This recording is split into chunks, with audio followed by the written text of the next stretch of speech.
예, 박근혜 대통령이 시진핑 중국 국가주석과의 정상회담과 중국의 항일 전승 70주년 기념 행사 참석을 위해서 오늘부터 2박 3일간 중국을 방문합니다. 박 대통령은 오늘로 시진핑 국가주석과 6번째 한중 정상회담을 하고 북핵 문제 해결 등 한반도와 동북아의 평화와 안정 방안 등에 대해 논의할 것으로 알려지고 있습니다. 김열수 국방부 정책자문위원, 김근식 경남대 교수 두 분 모시고 자세한 얘기 나눠보도록 하겠습니다. 안녕하십니까? 안녕하세요. 예. 박근혜 대통령 오전에 출국을 했습니다. 잠시 후에 도착을 하고요. 오후에 이제 시진핑 주석과 정상회담을 할 것으로 보이는데 방문까지 굉장히 우여곡절도 많았고요. 그 사이에 남북 긴장 국면도 있었고요. 이번 방문의 의미 굉장히 크죠, 교수님? 예. 예, 그 대통령께서 이제 이번에 중국을 방문한 것은 세 번째 방문하는데요. 예. 2013년도 6월달에 공식 방문을 했고요. 예. 작년 11월달에는 이제 베이징에서 에이펙 정상회담을 했습니다. 그래서 이제 여기 간 거고요. 예. 이번에는 이제 정식 명칭이 항일 전쟁 그리고 반파시스트 전쟁 승리 기념 70주년이잖아요. 예. 이 말의 의미는 예. 우리도 항일 전쟁을 했다는 거죠. 그러니까 이제 중국이 예를 들면 우리 한국이 1919년 이후부터 1945년 해방될 때까지 임시정부가 중국에 있었고 예. 그리고 그리고 우리 광복군이 일본군을 상대로 해서 거기서 중국군하고 같이 싸웠고 예. 그것을 기념하는 행사이기 때문에 예. 대통령께서 이번에 하시는 것은 광복 70주년을 맞이하는 대한민국 입장에서 보면 굉장히 큰 의미가 있는 그런 방중이라고 볼 수 있습니다. 자, 김 교수님, 오늘 오후에 이제 중국 시진핑 주석과 정상회담이 있습니다. 북한 문제는 분명히 다뤄질 것 같습니다. 북핵 얘기까지 될지 모르겠습니다. 지금 남북 관계 다시 좋은 국면으로 지금 돌아섰는데 어떤 메시지를 전달할 것으로 예상이 하십니까?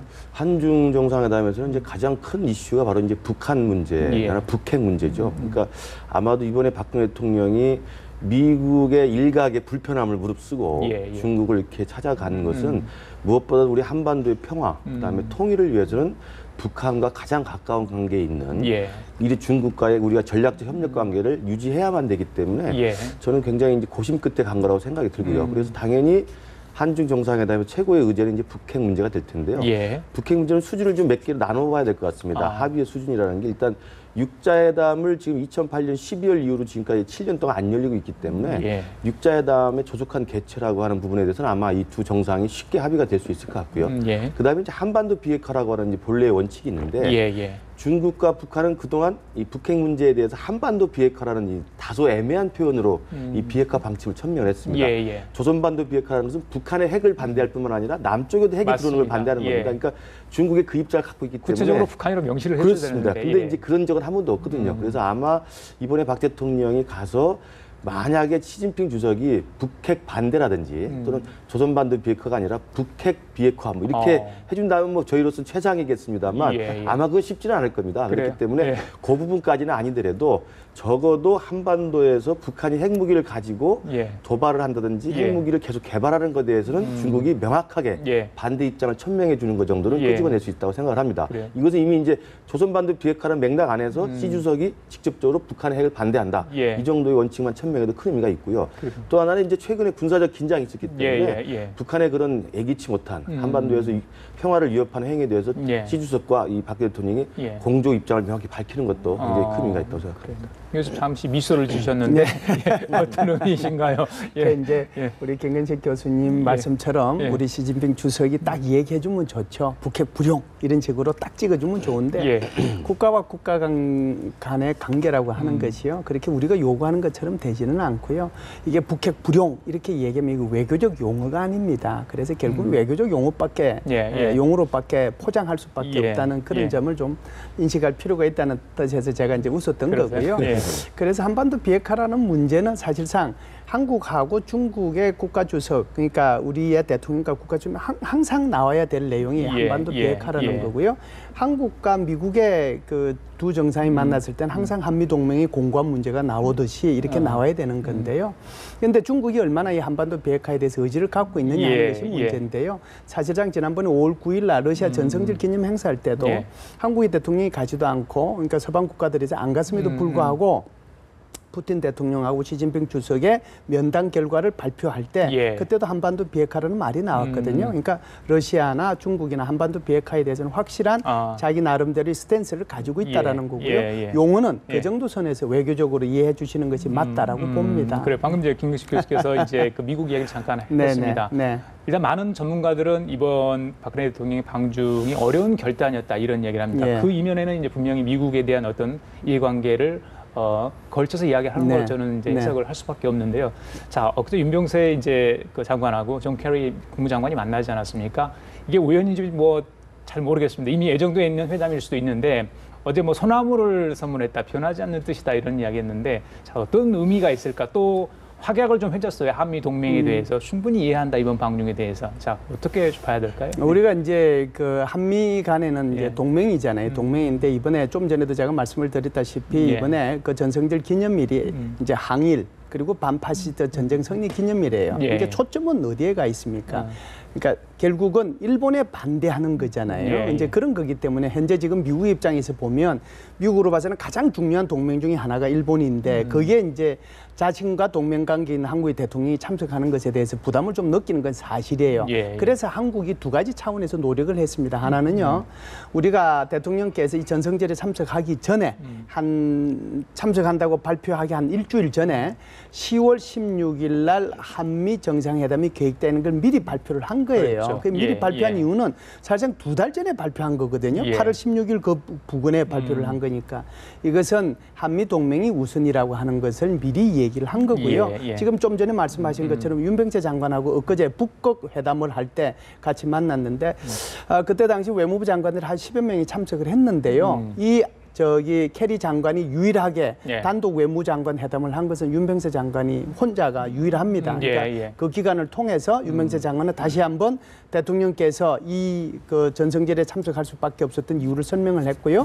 또 아베란다 그 저기 캐리 국무장관은 거기에 대해서 충분히 이해한다라고 얘기를 한 거죠. 그래서 두 가지 차원에서 노력이 선행됐다라고 하는 것도 이해해 주셨으면 좋겠습니다. 그래요. 자, 이런 와중에 이 북한 얘기도 안 할 수 없습니다. 북한 이번에 열병식을 보는 어떻게 볼까? 속내 그 부분을 김경식 교수 말씀을 해주셔야 될 것 같은데. 굉장히 불편하죠. 그러니까 지금 천안문 그 성루에 이제 열병식을 보게 되는 위치가 시 주석하고 가장 가까운 거리 이제 바로 옆에 박근혜 대통령이 앉게 서 있기 때문에 그 자리는 예전에 조중 관계가 좋을 때, 북중 관계가 좋을 때 김일성의 자리였지 않습니까? 그러니까 예전에는 자기들한테 익숙했던 그 자리에 자기의 지도자가 아닌 남쪽의 대통령이 서 있다는 것 자체만으로 굉장한 충격일 거라고 생각합니다. 그리고 이제 지금 시진핑 주석 등장 이후에 김정은 체제와의 이제 북중 관계라는 게 지금 정냉 격렬이라고 그래서 정치적으로 냉랭한 관계를 유지하고 있기 때문에 그런 불편한 상황에서 북한이 참여해야 될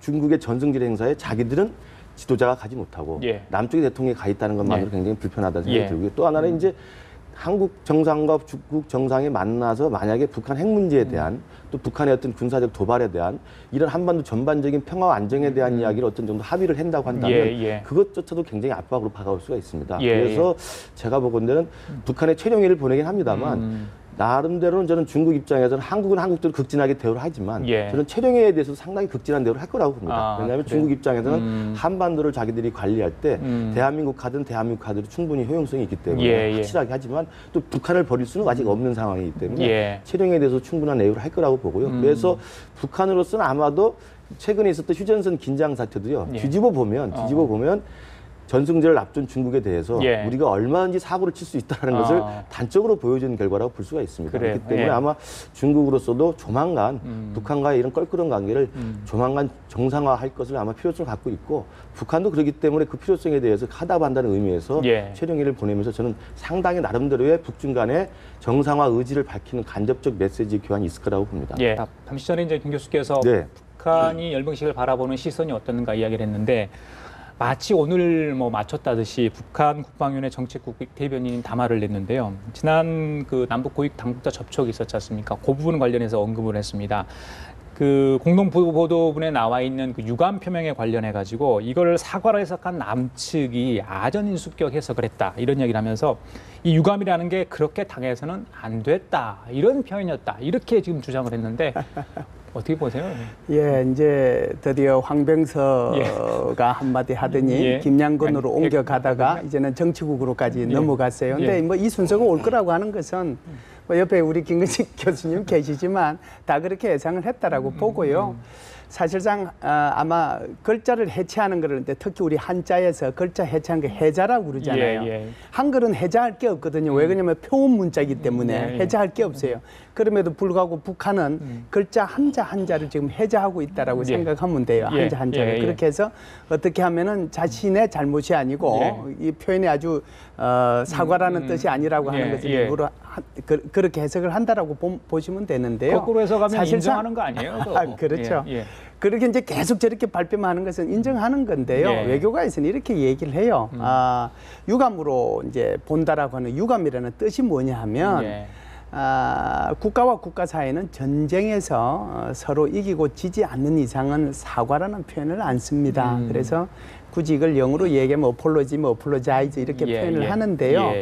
외교가에서는 이 용어 자체가 아예 없는 거죠. 평상시 국가 간의 관계에서는. 그래서 평상시 국가 간의 관계에서 사과라는 뜻으로 쓰는 영어 단어가 뭐냐? 그게 리그레트라고 하는 그 유감이라는 단어예요. 그래서 유감으로 표시한다, 유감을 표시한다라는 뜻은 곧 전 세계 외교가에서 또는 이 외교를 공부하는 사람 입장에서 보면 그게 바로 국가와 국가 사이에서 어떤 행위에 대해서 사과를 표시하는 것을 영어로 리그레트 한국말로 유감으로 표시하는 거예요. 근데 이거 해자 이제 그만했으면 좋겠어 이렇게 할 줄 예상은 했지만 북한이 이렇게 하면 할수록 오히려 더 한국 사람들로부터 치사한 그런 집단으로 자꾸 비춰질 수 있기 때문에 조금 자제했으면 좋겠다는 생각은 들어요. 말씀 있을 것 같아요. 예, 맞습니다. 그러니까 북한이나 남이나 이제 굉장히 민감한 사안을 놓고 오랫동안 협상을 한 결과 아니겠습니까?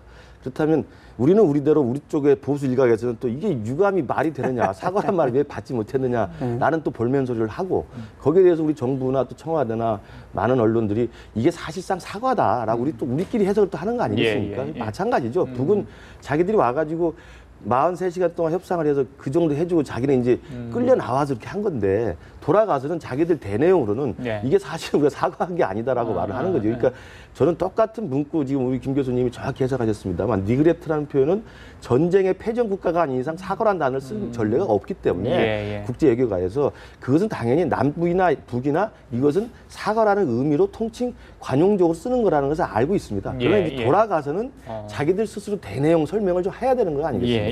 우리가 돌아와서 언론에 대고 우리 청와대가 이게 사실상 사과라고 설명하듯이 북한도 가서는 이건 사과가 아니었다고 설명하는 것은 당연하다고 생각합니다. 그거에 대해서 우리가 왈가왈부 그냥 무시하는 게 저는 오히려 알겠습니다. 우리가 좀 어른스러운 자세인 거 아니에요? 무시하자. 알겠습니다.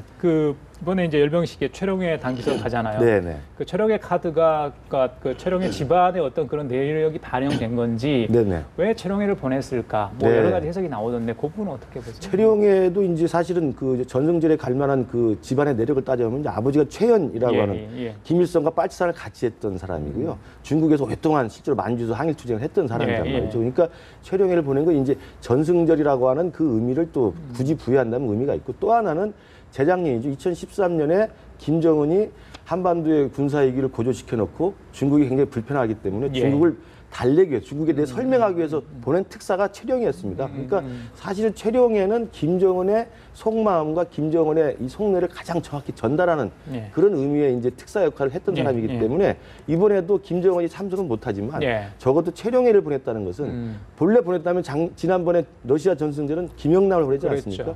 김영남은 헌법상은 국가수반이지만 아무런 실권이 없는 사람입니다. 앵무새처럼 그냥 교과서에 나온 모범단방 이야기하는 사람이지 김정은과 직접 만나서 속 이야기를 하고 있는 사람은 아니거든요. 오히려 최룡해가 보냈다는 것은 김정은이 자기의 구체적인 메시지를 가지고 갔을 가능성이 크고요. 또 중국 통이기 때문에 이미 시진핑 주석과 만나가지고 2년 전에 회담한 경력이 있기 때문에 제가 봐서는 북한이 이번에 체면이 구기긴 구겼지만 중국 입장에서도 북한 입장에서도 최룡해 카드라는 것은 시진핑 주석과 분명히 저는 따로 만날 거라고 생각합니다. 만나서 북중 관계 정상화를 위한 나름대로의 의견 교환이 있을 거라고 예상을 합니다. 제가 이제 여기 한마디만 보태면요. 이제 북한으로 봐서도 이제 한 달 만에 있으면 10월 10일 당 창건 기념일이잖아요. 그러니까 지금 우리 김 교수님 말씀하신 것처럼 아버지가 최연이고 옛날에 이제 6.25 때 그 항일 전쟁할 때부터 예. 이제 이 중국군하고 같이 싸웠기 때문에 어찌 예. 보면은 그 중국군들 중에서 원로들이 그러니까 채은이를 좋아하고 예. 여기 채용이를 좋아할 수 있죠. 그러면은 이번에 간 여러 가지 목적 중에 하나가 예. 지금 이제 우리 김건식 교수님처럼 예를 들어서 시진핑이가 따로 이 채용이를 만날지 여기에 대해서는 저는 회의적인 게 있긴 있지만 그래도 사람들을 만나서 부탁할 건 저는 있다라고 봐요. 바로 그날 예. 자기도 이제 여기에 전성절에 참석을 했으니까 10월 10일 날 당 창건 기념일은 공산당 창건 기념일이잖아요.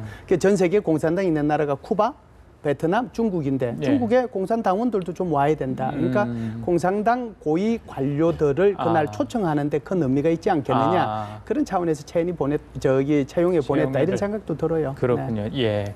그 일본 얘기 좀 할게요. 네. 이번에 이제 무라야마 전 총리는 가죠. 근데 일본 뭐 전혀 사절단 보내지 않은 것 같아. 개인 자격으로 가는 것 같습니다. 그래서 주목해야 할 인물 중에 이제 무라야마 전 총리도 있는데 일본이 이번에 항일이라는 타이틀을 들고 이제 전승절을 하고 있는 건 아니겠습니까? 네. 일본도 굉장히 껄끄러울 것 같아요. 이번 네. 행사 참석하는 부분에 대해서 네네. 특히 어제 나왔던 그 산케이 신문 네. 보도 있잖아요. 네. 이거 뭐 사과도 하지 않겠다, 아니 삭제도 하지 않겠다 지금 그런 네. 내용 아니겠습니까? 이거 어떻게 봐야 되겠습니까? 제가 볼 때는요, 사실은 이번에 하는 전성절이요, 원래 있었던 게 아니에요. 전성절이라고 하는 것이 항일민법 반파시스트 성리 기념, 이거 왜 하겠냐고요. 이게 누가 단초를 제공해 주느냐 하는 것이 중요한 거거든요. 그래서 소위 말해서 아베 총리가 등장하면서 역사 왜곡하고 영토 문제 가지고 쌩깎고, 그러니까 중국말로 따위 가지고 문제 싸우고 문제로 가지고 싸우고 그다음에 저기 신사참배까지 했지 않습니까? 거기 야스쿠니 신사까지. 그러니까 지금 현재의 시진핑 주석이 이거는 아니다. 역사에 대한 올바른 인식을 갖도록 해야 되겠다. 그것 때문에 작년에 처음으로 이 부분에 대해서 얘기를 한 거고 올해 70주년이니까 이걸 이제 대규모 전성절 행사를 하는 거예요. 이건 누가 제공을 했느냐 하는 거죠. 제공이 바로 아베 총리한테 있다는 것을 일본이 알아야 됩니다. 만일에 아베 총리가 역사에 대해서 그렇게 왜곡을 안 하고 영토 문제 가지고 그렇게 안 갔으면 제가 볼 때는 시진핑 주석이 곧 이렇게 나왔다라고 얘기할 수 있는 상황은 아니에요. 그러기 때문에 이번에 51개국의 초청장 보냈잖아요. 두 나라만 참석 안 합니다. 한 나라는 일본이고요. 한 나라는 필리핀인데 필리핀 같은 경우에는 그러니까 스카이보르 섬이라고 항엔따오라고 얘기하는데 그것 때문에 중국하고 영토 갈등을 빚고 있기 때문에 그래서 두 나라에서만 지도자나 대표를 참석을 안 시키는 거고요. 나머지 40나라에서는 지도자나 또는 대표가 또는 특사가 다 가는 거죠.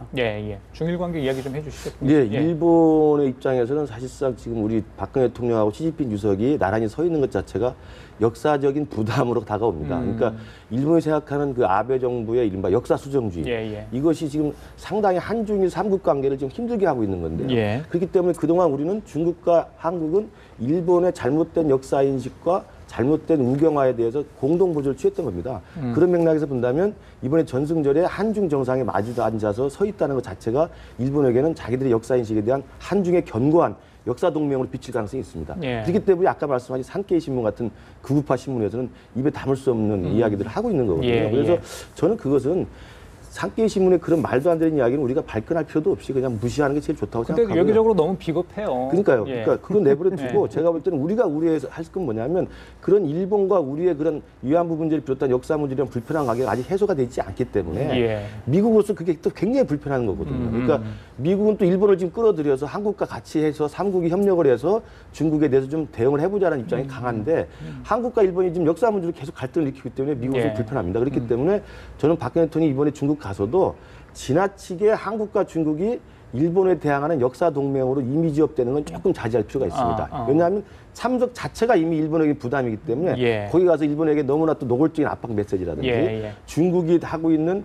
일본과의 역사 전쟁에 우리가 거기에 편을 드는 듯한 이야기는 저는 자제하는 게 좋고요. 오히려 미국과 일본이 우려에 대해서 우리 박근혜 대통령이 당당하게 이 시진핑 주석을 만났을 때 저는 그것도 좀 하나 그 이야기할 필요가 있다고 보는데 한중일 삼국 정상회의를 빨리 하자. 왜냐하면 지금 한중일이 사실은 동아시아에서 평화와 협력을 이끌어갈 가장 큰 주체들인데 일본 문제 때문에 안 되고 있다. 그럼 우리가 일본에 대해서 역사 문제에서 따끔하게 이야기할 건 하지만 그래도 빨리 아베랑 만나서 삼국 정상이 만나서 이 문제를 풀고 앞으로 전진하자.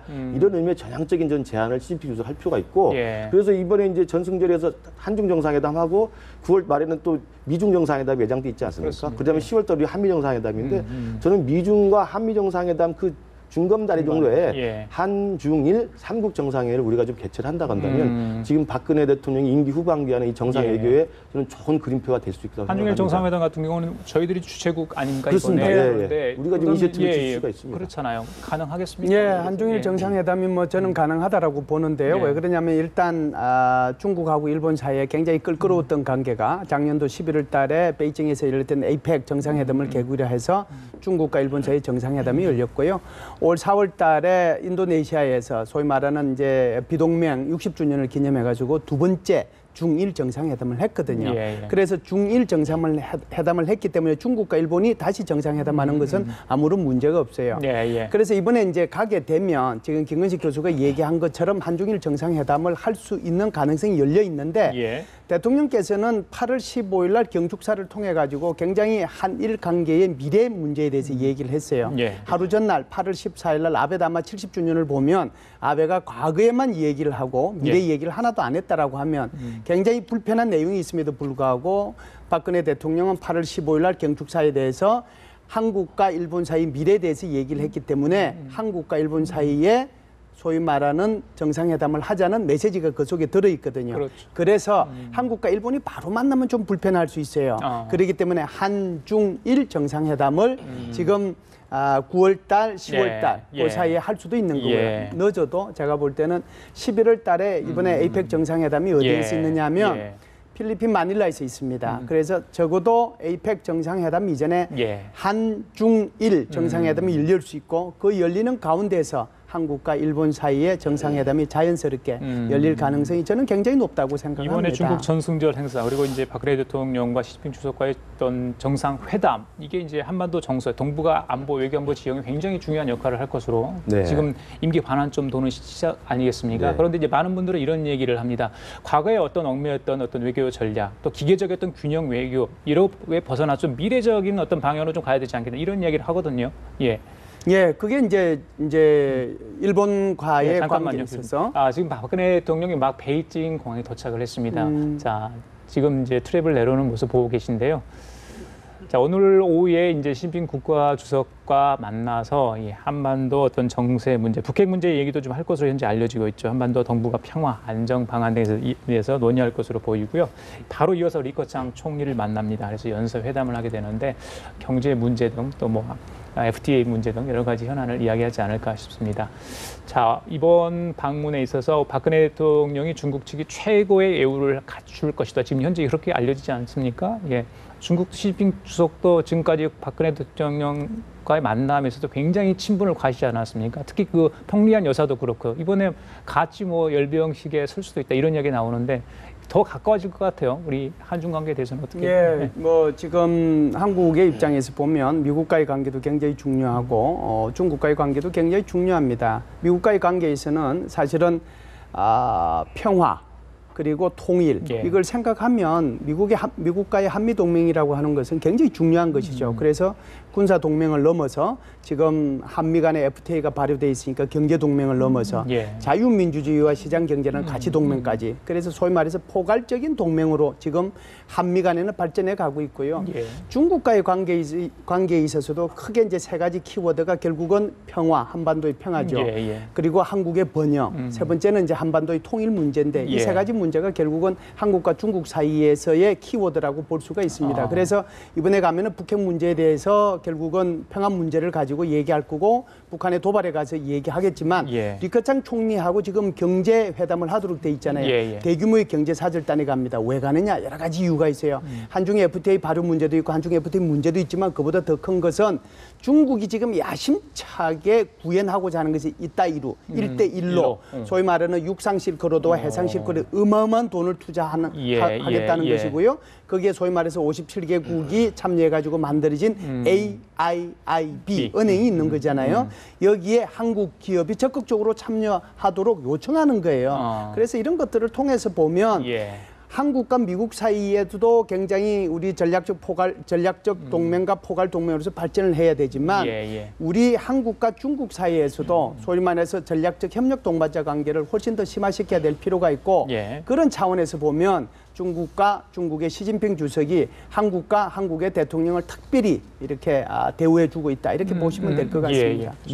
사실은 이제 냉전 시대의 한국 외교라는 건 단순했습니다. 한미동맹을 기축으로 해서 한미일 삼국 협력을 기반으로 했기 때문에 북한과 중국에 대해서 신경을 안 쓰고 그냥 그들이 하는 걸 우리가 반대만 하면 되는 거였습니다. 그러나 탈냉전에 대해서 이제 한국 외교라는 것이 우리가 중견국으로 성장됐고 동북아가 전반적으로 복잡한 외교 관계를 맺고 있기 때문에 고차방 정식이 돼 있는데요. 지금 김 교수님 말씀하신 대로 제가 하나 원칙만 말씀드린다면 한미동맹은 지금도 굳건하고 앞으로 굳건해야 됩니다. 왜냐하면 북한의 도발과 북한의 남침을 막기 위한 가장 중요한 군사동맹이기 때문에 한미동맹 그 편에서는 우리는 포기할 수 없는 거라고 생각합니다. 그런데 이게 한미동맹의 그 견고함이 중국이 계속 불기하고 커가면서 한미동맹을 마치 중국을 겨냥한 대중국 동맹으로 이제 오해하는 불안해하는 측면이 중국한테 항상 있는 겁니다. 그래서 이제 한미동맹을 고깝게 보는 측면이 있는 거고요. 마찬가지로 우리가 중국에 대해서 전략적 협력 동반자 관계를 하고 있는데 그것은 뭐냐면 여전히 또 우리가 북한을 다루고 북한의 핵 문제라든지 북한의 안보 문제라든지 한반도 평화 통일을 위해서는 중국을 우리가 포기할 수 없는 또 협력을 끄집어낼 수밖에 없는 대상이거든요. 그러니까 또 중국은 중국대로 우리 한반도에 우리가 주도권을 위해서는 우리가 가장 같이 또 가야 될 협력 동반자 관계란 말이죠. 그런데 그런 중국과 한국과의 관계를 미국에서는 또 행여라도 중국 경사되는 게 아니냐. 대중국 경사론으로 또 의심의 눈치를 보고 있단 말이죠. 그러니까 양쪽 다 한국의 한중 관계, 한국의 한미 관계를 의심의 눈치를 보고 있는 이 상황이 우리가 수세적으로 대응할 게 아니라 저는 오히려 역발상을 해서 그만큼 미국과 중국이 한국에 대해서 러브콜을 보낼 수 있는 이치에 있는 겁니다. 서로가 우리를 자기 편을 끌어들이고 싶어하는 거 아니겠습니까? 그렇기 때문에 지금 우리 박근혜 정부도 그렇지만 앞으로도 우리 정부는 미국과 중국 사이에서 눈치 보기보다는 적극적인 우리의 외교적인 공간, 외교적인 룸을 만들어 가지고 보다 공세적이고 적극적이고 전향적인 그런 외교를 하는 것이 제일 중요하고 그 외교의 밑바탕에는 한반도 정세를 우리가 관리한다라고 하는 남북관계 또 북한의 도발, 또 한반도 평화 문제는 우리가 주도적으로 나서서 해결한다라고 하는 우리의 주도권이 있어야 된다고 생각합니다. 그 친척들하고 가끔씩 이제 식사를 하거나 친구들하고 술 한 잔 먹으면 제가 뭐 전문가도 아니지만 저한테 이렇게 물어요. 야, 미국 선택해야 되냐, 중국 선택해야 되느냐 이렇게 물어보는데요. 그때마다 제가 이렇게 얘기해요. 미국과 중국을 선택하는 것은 배타적인 개념이 아니다. 취사 선택하는 것이 아니라 양쪽을 다 우리가 선택할 수 있다. 내가 빨간색도 좋아하고 파란색도 좋아하고 내가 중국 음식도 좋아하고 뭐 미국 음식도 좋아하듯이 이거는 서로 배타적인 개념이 아니기 때문에 어느 편에 줄 서야 된다는 그런 생각은 하지 말아라. 그런 생각은 어린아이들이 이혼하는 부모한테 너 아버지 편에 설 거냐 어머니 편에 설 거냐 그때 물어보는 거지 국가 간의 이 엄중한 현실 속에서 그걸 선택해야 되는 그런 거는 아니다라고 알겠습니다. 제가 얘기를 가끔씩 해줬습니다. 자, 김열수 국방부 정책자문위원 그리고 김근식 경남도 교수였습니다. 말씀 잘 들었습니다. 감사합니다.